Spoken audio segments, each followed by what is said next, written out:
स्वागत है आप सभी का ट्रेडर्स हॉटलाइन में। ये कार्यक्रम अगले आधे घंटे में आप मेरे साथ और कंचन के साथ देखेंगे। आपके प्रश्नों के तो जुटाने की कोशिश करेंगे और कोशिश करेंगे अगर आपकी कोई भी ट्रेड कॉल है, इन्वेस्टमेंट कॉल है, उस पर एक वाजिब राय ली जाए।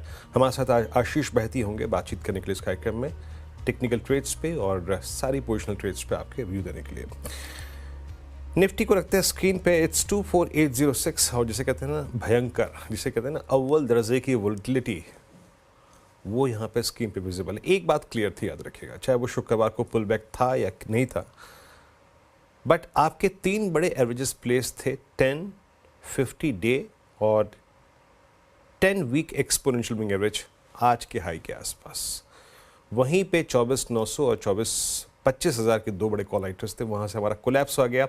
अब तक के इस प्राइस में अगर 1% कोई चीज़ अच्छी है तो वो ये है कि हमने गुरुवार से पहले का जो 694 का लो था, अब तक उसे डिफेंड किया है और मार्केट ने वहाँ से एक रिकवरी दी है।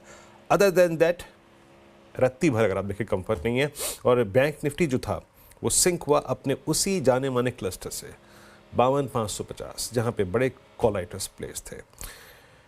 एक काम करेंगे, आशीष से बात करेंगे इस पे, हल्का सा एक व्यू लेते हैं इंडस्ट्रीज पे। आशीष, आपका निफ्टी बैंक पे व्यू क्या है और क्या इस वोलेटिलिटी के बीच में कोई भी ट्रेड सेटअप आपको इम्प्रेस कर रहा है, मतलब एक ट्रेड लेने के लिए इंडस्ट्रीज पे? जी, good morning Virendra ji, good morning कंचन जी। वीरेंद्र जी, देखिए जिस हिसाब से वापस आज विक्स 6% का जंप मारा है, हमें लग रहा है वोलेटिलिटी यहाँ से और बढ़ते हुए देखने मिलेगी।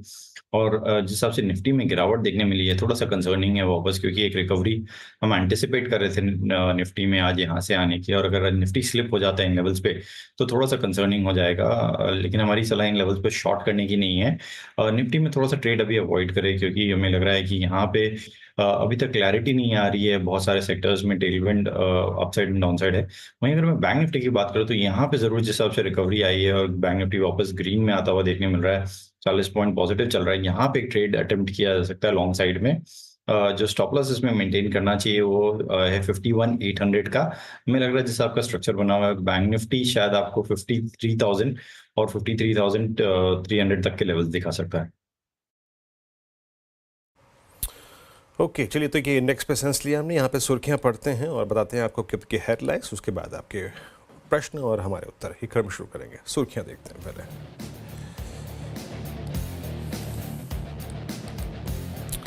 बाजार में अभी भी भारी दर्जे की वोलेटिलिटी कायम, निफ्टी ने शुरुआती बढ़त पूरी गवाई, इंट्राडे लो में गुरुवार के लो को तोड़ा। निफ्टी बैंक भी ऊपरी लेवल से गया प्रॉफिट बुकिंग मोड में। सबसे बड़ी गिरावट इंडिया मार्ट और आरबीएल बैंक और टाटा कंज्यूमर प्रोडक्ट्स में।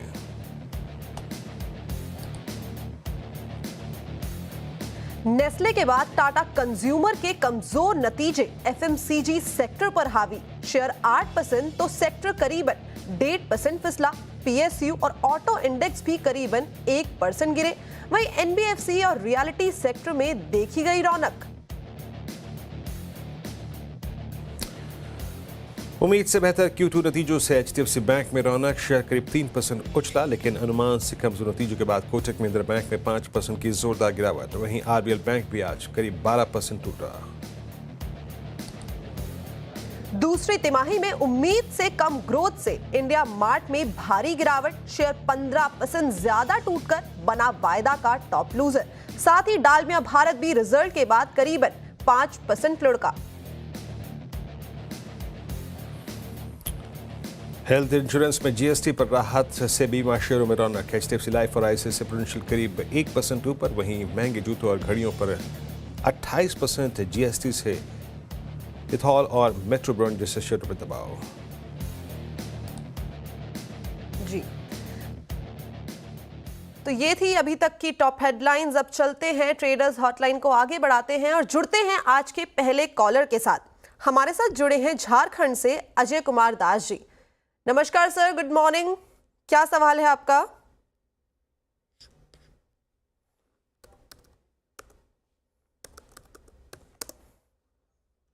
मैं एक बार सवाल डिक्टेट कर देती हूं। इनके पास उत्कर्ष स्मॉल फाइनेंस बैंक के 40 शेयर हैं और जो खरीदारी का भाव है वो है 48 रुपीज। क्या करना चाहिए सर? कंचन जी, ये स्टॉक काफी प्रेशर में है और कंटिन्यूअसली लोअर लोज के पैटर्न बन रहे हैं। देखिए आज भी 2.5% की गिरावट है और फ्रेश लो 52 वीक लो पे ये स्टॉक चल रहा है। हमारी सलाह है कोई भी पुल बैक आए तो इसमें से एग्जिट कर ले। ऑलरेडी इन्हें एक स्टॉप लॉस रखना चाहिए था, वो शायद स्किप हो चुका है, बट अब इन लेवल्स पर भी इमीडिएट एग्जिट करने की सलाह नहीं रहेगी, बट कोई भी बाउंस बैक आए तो उसमें से एग्जिट करने की सलाह रहेगी। ओके, चलिए उत्कर्ष स्मॉल फाइनेंस बैंक पे आपको एक सेंस मिल गया होगा। कुछ मैं जो ट्रेड्स है ना और जो क्वेरीज है वो CNBC आवाज़ और जो मुझे भेजी गई हैं इस मंच पे उनसे बात करता हूँ। ये अदनान कोलंकी साहब का एक प्रश्न है, कोकनी साहब का, और इन्होंने नासिक से ये प्रश्न भेजा है, महाराष्ट्र से। इनके पास PFC है @494 और इनकी क्वांटिटी अप्रॉक्सीमेटली 494 की है, 1000 की शुरू की है। आशीष, ये PFC REC का एक दौर था जब ये स्टॉक चले, बट अब पूरा PSU बैंक बास्केट कमज़ोर है। PFC REC अगर आप देखें बड़े क्रिटिकल लेवल तोड़ चुके हैं। समहाउ अभी तक एक होप है 200 डे एक्सपोनेंशियल मूविंग एवरेज की जो इसको शायद प्रोटेक्ट कर रहा है, that is I think at 450। आपका PFC पे व्यू क्या है इस वक्त? जी वीरेंद्र जी, जैसे कि आपने बताया कि जो ये मोमेंटम इसका चालू हुआ था नवंबर 22 से, इसने जब 200 डेमा ब्रेकआउट दिया था और उसके बाद से इसने कभी भी टेस्ट भी नहीं किया था 200 डेमा। जो जोन था शायद 90 95 100 रुपीस का, और वहां से वन वे इसने 500 तक का रैली, 500 प्लस तक का मोमेंटम दिखाया है। बट जैसे कि अभी चार्ट्स पे दिख रहा है कि यहाँ पे बहुत ज्यादा स्ट्रेंथ नहीं देखने मिल रही है, या जो मोमेंटम था वो अब मिसिंग होता हुआ देखने मिल रहा है। कोई पुल बैक आ रहा है तो उसमें सेलिंग देखने मिल रही है, और 200 डेमा एक स्ट्रॉन्ग सपोर्ट जोन है। अगर ये टूटता है तो शायद इसमें और प्रेशर या प्रॉफिट टेकिंग यहाँ से बढ़ते हुए देखने मिल सकती है। तो वैसे तो होल्ड करने की सलाह है, लेकिन एक स्टॉप लॉस जरूर इन्हें मेंटेन करना चाहिए। स्ट्रिक्टली वो है 450 का। अगर वो ब्रेक डाउन हो जाता है तो फिर इसमें से एग्जिट करने की सलाह रहेगी। तो 450 के स्टॉप लॉस के साथ इस टाइम पे होल्ड करना है, उसके बाद एग्जिट की सलाह है। नेक्स्ट कॉलर हमारे साथ जुड़े हैं फरीदाबाद से, कुश कुमार जी। गुड मॉर्निंग कुश कुमार, क्या सवाल है आपका? Good morning, ma'am, and good morning, everyone. I have 100 shares of V2 Retail, which I bought at 1400, and now it's trailing. So I need to know what I need. Time frame क्या लेके चल रहे हैं sir आप? Ma'am, time frame, I can hold them for long term. There is no issue. So ठीक है, long term का नजरिया है, लेकिन ऑलमोस्ट अपने 52 वीक के आसपास ही इसमें खरीदारी की गई है 1400 रुपए में, और जो क्वांटिटी है वो इस टाइम पे है 100 शेयर। सर, अगर हम पिछले एक हफ्ते का चार्ट देखें तो कॉन्टिन्यूसली एक हमें डाउनसाइड मोमेंटम देखने को मिल रहा है। क्या करना चाहिए इस टाइम पे? कोई एवरेजिंग का मौका है या इस टाइम पे होल्ड करना चाहिए? जी, थोड़ा सा कॉशियस रहने की सलाह रहेगी इन इस स्टॉक पे। ये स्टॉक आई थिंक जब जून 2023 में 100 रुपए के करीब चल रहा था, और वन वे रैली इसमें हमने देखी है, और जो कि इसे 1400 1450 का जोन दिखाया है। अभी जैसे ये स्टॉक ऑलरेडी बी कैटेगरी या ट्रेड टू ट्रेड कैटेगरी में जा चुका है, तो 5% के सर्किट पे रिवाइज हो चुका है। हमें लग रहा है यहाँ पे कॉशियस रहे पोजीशन पे। अगर हो सकता है तो लॉस भी अगर बुक करे तो भी ओके रहेंगे, क्योंकि इसमें अगर गिरावट आई तो बहुत ज्यादा सीवियर या स्टीप हो सकती है। अगर इन्हें रखना है तो 1250 का एक स्ट्रिक्ट स्टॉप लॉस जरूर मेंटेन करें इस पोजीशन पे। जी, तो चार्ट्स इस टाइम पे अट्रैक्टिव नजर नहीं आ रहे हैं V2 रिटेल के, और एक स्ट्रिक्ट स्टॉप लॉस के साथ यहाँ पे आप बने रहे। और जैसे बताया गया है, अगले जो कॉलर हैं वो है हैदराबाद से। एक्चुअली ये SMS आया है हमारे सोशल मीडिया प्लेटफॉर्म पे अमित पुजारी जी का। इनके पास है LIC हाउसिंग फाइनेंस, 69 शेयर्स हैं इनके पोर्टफोलियो में, और जो खरीदारी जिन लेवल्स पे की गई है वो है 680 रुपए, यानी कि करीबन इस टाइम पे 70 रुपए कम चल रहा है शेयर। 610 के आसपास ये ट्रेड कर रहा है, और पिछले 6 महीने में कॉन्टिन्यूसली एक डाउनसाइड मोमेंटम हमें LIC हाउसिंग फाइनेंस के अंदर देखने को मिला है। भाई सर, क्या लग रहा है कि वापस एक रिवाइवल देखने को मिल सकता है हमें शेयर के अंदर? बिकॉज 800 850 तक के लेवल देखने को मिल सकते हैं वापस से, या अभी भी एक कमजोरी बनी हुई है? जी, कंचन जी, देखिए 10% नीचे है इनके भाव से, लेकिन स्टॉक का जो सपोर्ट जोन है वो एग्जैक्टली वहीं पे आके ट्रेड कर रहा है, जो कि 600 का जोन है। हमें लग रहा है यहाँ से एक बाउंस बैक देखने मिल सकता है। वैसे भी स्टॉक अपने 200 डेमा से काफी नीचे आ चुका है। 200 डेमा इसका 660 का जोन है, वहां पर है। तो यहाँ पे तो लॉस बुक करने की या बिकवाली की सलाह नहीं रहेगी। हमें लग रहा है यहाँ से एक बाउंस बैक देखने मिल सकता है अगर मार्केट स्टेबल रहे तो यहाँ पे होल्ड करें। सिर्फ जो स्टॉप लॉस इन्हें मेंटेन करना चाहिए उस 595 का एक एसएल मेंटेन करें। जी, तो ये थी राय LIC हाउसिंग फाइनेंस पर। मूविंग फॉरवर्ड, चेन्नई से हमारे साथ जुड़े हैं Prakash Chand ji. Good morning sir, क्या सवाल है आपका? गुड मॉर्निंग मैम, मेरे पास VIP इंडस्ट्रीज है 500 से 720 की खरीदी के लिए। भाव अभी 520 का चल रहा है। लॉन्ग टर्म रखें क्या? 1 साल पहले लिया हुआ ये शेयर। जी, 720 की खरीद है, अपने 52 हफ्ते के जी। लेवल को भी ये पार कर चुका है। सर, क्या टारगेट सोच के लिया था आपने ये शेयर? थोड़ा बहुत टारगेट रहेगा सोचा था, लेकिन एकदम डाउनफॉल में चला गया वो शेयर। जी, बहिती सर, क्या करना चाहिए? 520, 200 रुपए खरीदारी के भाव से शेयर आ गया है, क्या करना चाहिए? वापस से 720 के ऊपर के लेवल हमें देखने को मिल रहे हैं क्या? जी कंचन जी, थोड़ा सा मुश्किल रह गया क्योंकि स्टॉक में काफी नीचे की तरफ मोमेंटम था और इस सेक्टर में जहां हमने देखा बाकी सारी कंपनियों में अच्छा एक मोमेंटम बना हुआ था, ट्रैवल, लेजर और उसके रिलेटेड एंसिलरी प्रोडक्ट्स में। VIP में वैसा कोई मोमेंटम नहीं था। एक मार्केट इन्वेस्टर ने चेक इन किया था, तब वहां पे थोड़ा सा मोमेंटम देखने मिला था। बट हमें लग रहा है कि वो जो प्राइसेस है जहां से उनकी एंट्री थी, वो प्राइस वापस उन लेवल्स पे आ चुका है। तो जो एक स्ट्रिक्ट स्टॉप लॉस जरूर मेंटेन करे 500 का, अगर वो नीचे टूटता है तो फिर शायद इसमें और डाउन साइड देखने मिल सकता है। तो होल्ड करे 500 का स्टॉप लॉस लगाकर। ओके, आई होप आपको VIP पे एक राय मिल चुकी होगी सर। अब एक काम करते, थोड़ा सा विषय को चेंज करते हैं यहाँ पे, क्योंकि हम अर्निंग सीजन के मिड में हैं। ICICI लोम्बार्ड के नंबर्स आए। एक बार ICICI लोम्बार्ड को आपको चार्ट दिखाते हैं, पिछले 3-4 महीने की इसकी प्राइस परफॉर्मेंस, उसके बाद नंबर से बातचीत करेंगे। हमारे साथ बातचीत करने के लिए ICICI लोम्बार्ड के CFO मिस्टर गोपाल बालचंद्रन मौजूद हैं। ये आपकी स्क्रीन पे 1% ऊपर पोस्ट अर्निंग्स, आज मूव स्ट्रॉन्ग है। गोपाल जी नमस्कार, कार्यक्रम में स्वागत है। मैं थोड़ा सा आई थिंक इस चर्चा का जो क्रम है वो शुरुआत करूंगा एग्जैक्टली आपकी इस क्वार्टर की कंबाइंड रेशियोज़ के साथ, जो कि करीब करीब 104.5 पे रही है इन Q2। थोड़ा सा एलिवेटेड लेवल पे रही है ये, और क्योंकि आपने जो guidance for full year FY25 के लिए वो दी है करीब करीब 101.5 की, इस बार इतने एलिवेटेड कंबाइंड रेशियोज़ के कारण क्या रहे, और क्या ये FY25 की गाइडेंस में आप कोई परिवर्तन करना चाहेंगे इसके मद्देनज़र? गुड मॉर्निंग आपको और सारे अपने व्यूअर्स को। अगर आप देखेंगे कंबाइंड रेशियो जो है ICICI लोम्बार्ड का, जो आपने सही कहा, Q2 में 104.5% का नंबर में रहा है। लेकिन अगर आप देखेंगे इसके अंदर में इस क्वार्टर में काफी सारे फ्लड इवेंट्स हुए हैं पूरी कंट्री में। फ्लड इवेंट्स हुए थे गुजरात में, तेलंगाना में, नॉर्थ इंडिया में काफी सारे फ्लड्स हुए, जो कि पिछले क्वार्टर में नहीं थे, और पिछले Q2 अगर आप लास्ट ईयर भी देखेंगे तो इतने सारे फ्लड इवेंट्स नहीं थे। इसलिए हमने अब हमारे जो नंबर्स जो हैं, हमने इसकी इम्पैक्ट दिए हैं सेपरेटली अलग से, एंड हमने बताया कि कंबाइंड रेशियो नंबर अगर आप देखेंगे excluding impact of this flood events, तो वो नंबर आ जाती है 102.6%। और यही नंबर आप Q2 ऑफ लास्ट ईयर देखेंगे excluding again impact of floods, तो वो नंबर रही 102.8%। तो in that sense there has actually been जरा सा इंप्रूवमेंट रहा है हमारी ओवरऑल कंबाइंड में 102.8 से 102.6%। एंड आपकी जो दूसरी बात जो थी कि क्या ये ईयर एंड के जो हमारी एक्सपेक्टेशन है in terms of combined at 101.5, उस पर अगर क्या हम कोई चेंज लाना चाह रहे हैं, the short answer is no. At this point of time हम कोई चेंज नहीं कर रहे हैं इन टर्म्स ऑफ Q4 की जो एग्जिट कंबाइंड रेशियो की जो हमने बात की थी पहले 101.5%, उस पर फिलहाल हम कोई चेंज नहीं करना चाह रहे, क्योंकि हमें बिलीफ है कि हम जो सेगमेंट्स ऑफ बिजनेसेस अंडरराइट कर रहे हैं, सब बिजनेसेस जो हम लिख रहे हैं, they are clearly profitable businesses, and hence we believe at the end of the year in Q4 we should be able to kind of stick to that number of 101.5%. Okay, ठीक है, ये point taken. मतलब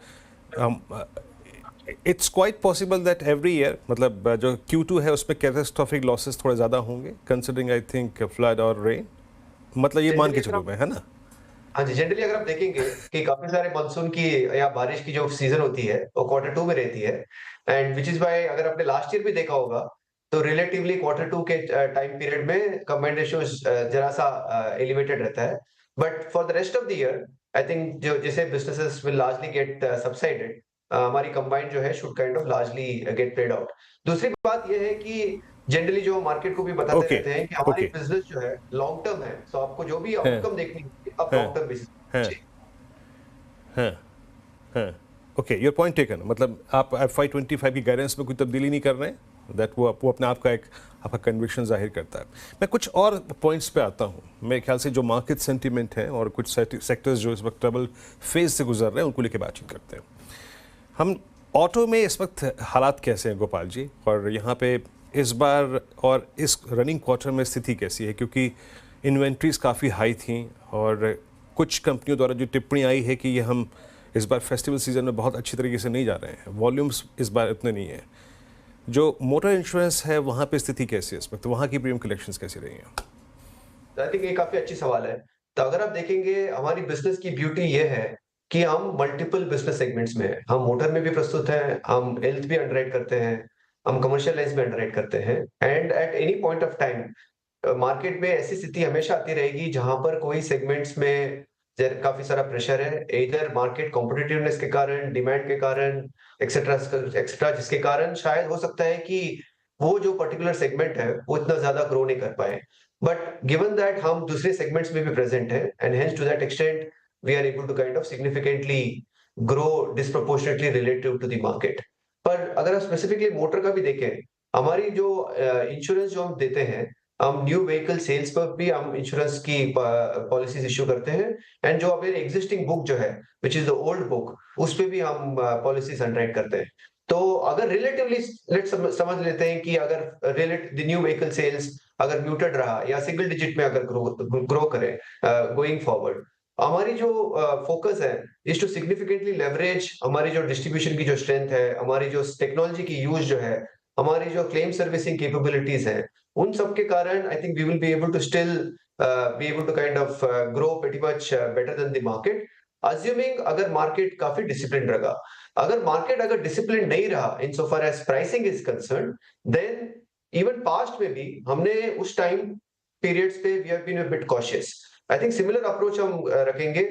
अगर आप देखेंगे जिस time period पे new vehicle sale जरा सा म्यूटेड रहेगा, तो obviously we will shift our focus more and more into the older vehicles, and जो कि आपने देखा होगा Q2 में भी फॉर एग्जांपल हमारी न्यू की कंट्रीब्यूशन फ्लैटिश थी, लेकिन हमारी जो ओल्ड की बुक थी that grew by almost 26%। So है, एंड ओवरऑल लेवल पर मोटर हमारा ग्रो हुआ था 16% में, इंडस्ट्री की ग्रोथ थी तकरीबन 6% में। तो हेंस हमारी ब्यूटी यही रही है कि I think we will keep looking for opportunities across different lines of businesses, and जहां पर भी हमें नजर आता है प्रॉफिटेबल सेगमेंट्स, वो सारे सेगमेंट्स हम अंडरराइट करेंगे।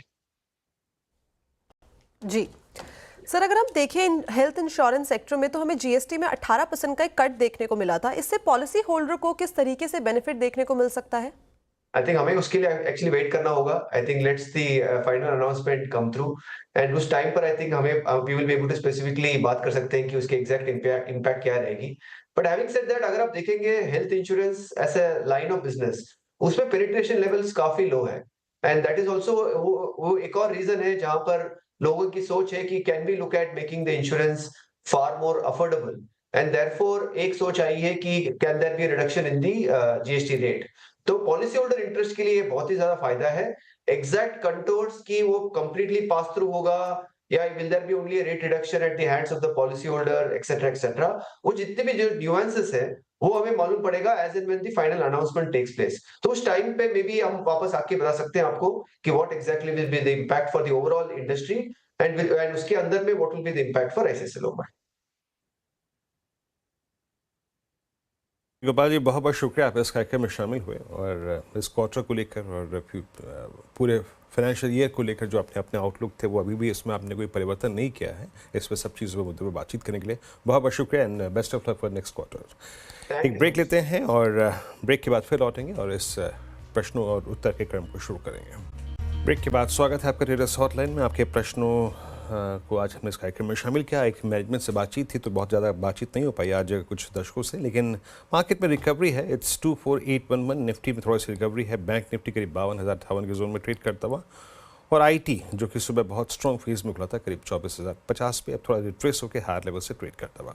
फिलहाल इस कार्यक्रम में इतना ही। आशीष, बहुत बहुत शुक्रिया आप इस कार्यक्रम में शामिल हुए। सभी स्टॉक्स और इंडस्ट्रीज पर और सभी प्रश्नों के जो उत्तर थे वो आपने दिए इस कार्यक्रम में। बहुत बहुत शुक्रिया। एक छोटा सा ब्रेक के बाद अगला कार्यक्रम हर्षदा के साथ। तब तक के लिए नमस्कार।